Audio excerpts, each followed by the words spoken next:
Pub quiz question: why did the only major crash of the 2017 US Grand Prix take place after the race had ended? Answer: looks like the FIA's website paid the price for some fan-maddening stewarding. Pity, as it was quite a good race too. The biggest story of the US Grand Prix wasn't Lewis Hamilton getting to within 5 points of being crowned world champion, or Mercedes winning the constructors' title for the 4th consecutive year. No, it was all about Max Verstappen's cheeky and illegal overtake of Kimi Raikkonen in the closing corners of the race.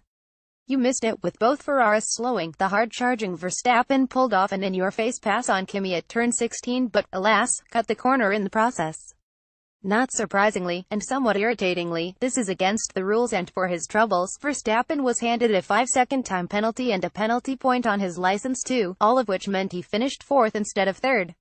The thing is, drivers had been abusing track limits all weekend. Sebastian Vettel's blistering start also involved him putting 4 wheels off the track, but he wasn't punished, even though had gained a clear advantage by taking the lead from Hamilton.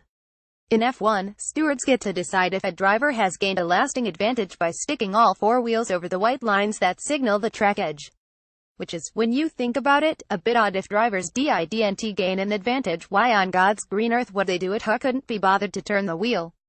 You know how, in football, the referee will often decide to waive play on if a team accidentally kicks the ball just a little bit out of play, because they didn't get any lasting advantage. No, me neither. The white lines are there for a reason in football and F1, and in rugby and in athletics and in tennis. Ask John McEnroe. But only in F1 do the referees regularly, several times a lap, choose to ignore excursions over these lines, making a mockery of the rulebook. Then, when they finally do decide to penalize a driver, they can find themselves in a right old motorsport pickle. Verstappen broke the rules, and so he was, rightly, punished. Vettel also broke the white line rule, but it was at the start and wasn't punished, presumably because drivers get a bit of leeway in the mad dash through the opening corners, but he certainly gained an advantage, grabbing first position. And lap after lap, in the race and in qualifying, drivers up and down the grid kept running wide over the white lines, without so much as a wag of the finger from the stewards. Listen, if running wide over the white lines isn't illegal, then write the rule book accordingly. That's the whole point of rules. See, to enforce consistent limits to what is acceptable, to establish what counts as cheating. You know, the rules. The Verstappen penalty really wound fans up for a couple of reasons. It hurt that the driver of the day and he was punished for one of the most impressive-looking overtakes of the season. And it really hurt that the stewards were utterly inconsistent in applying the rules of the sport, as they always are. That is, presumably, why the website of motorsport's governing body, the FIA, was out of service in the hours after the race, or perhaps that was just a cruel coincidence, and not the result of a biblical flood of hate mail from F1 fans. Either way, it served the FIA right. Do your job, people. But wait, there's more on Max bitter pill. Max Verstappen told media he hoped fans would protest against his penalty by staying away from next year's US Grand Prix. Verstappen started way back in 16th, thanks to engine penalties, though he would have been further back if not for the regular chaotic mishmash of other penalties being served by everyone and his dog. He then carved his way through the field, making full use of the Red Bull's nimbleness, it's not as good as Mercedes or Ferrari engine, and his own instinctive aggressiveness until he finally landed that 3rd place and, he thought, a spot on the podium. And so the viewing public was treated to the sight of him discussing the race, and that fateful overtaking maneuver, with Vettel in the cool-down room prior to the podium ceremony. By this time, we all knew he'd been kicked down to 4th and off the podium. The man he passed, Raikkonen, knew too, heading for the cool-down room with a wry smile playing across his traditionally miserable post-race face. He may just have been embarrassed, or as bemused as the rest of us.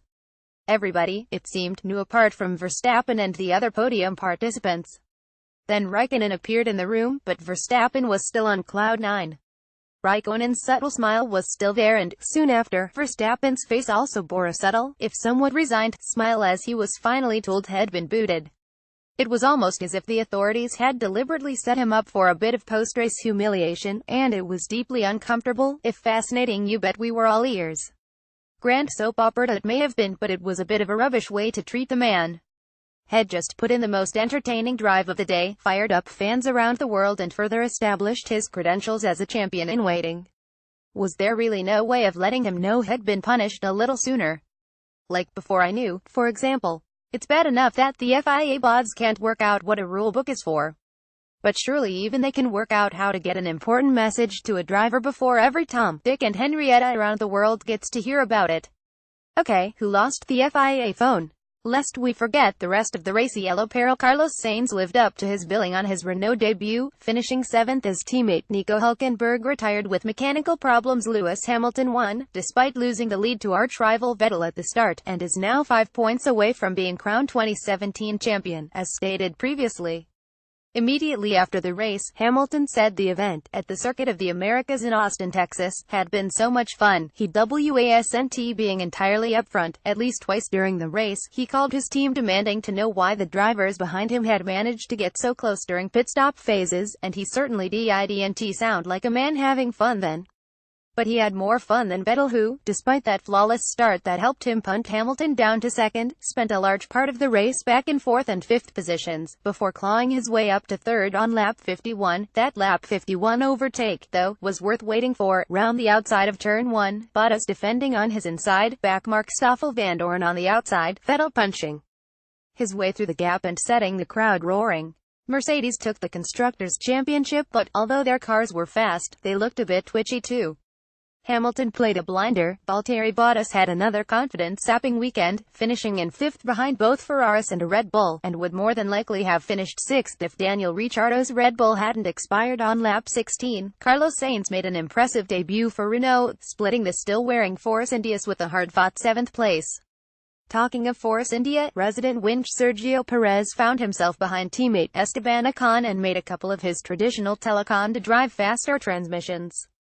For his part, Ocon looked to have the measure of Perez and to rub salt in Perez's wounds. His race engineer told him the reason Ocon wasn't going faster is because he was managing his car properly, and it would be a good idea if Perez did the same thing.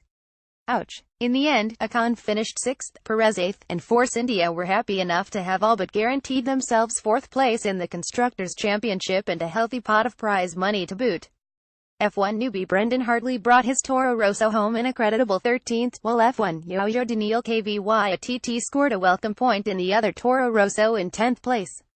If truth be told, the race was a cracking. All-American cheerleaders, cheesy announcers and Bill Clinton on trophy duty advert for F1, despite the Verstappen fiasco. With some top-notch racing, Ocon, Sainz and Perez get special plaudits in the midfield and, of course, Stevie Wonder as the reward for punters who hung around after the F1 garages pulled down the shutters.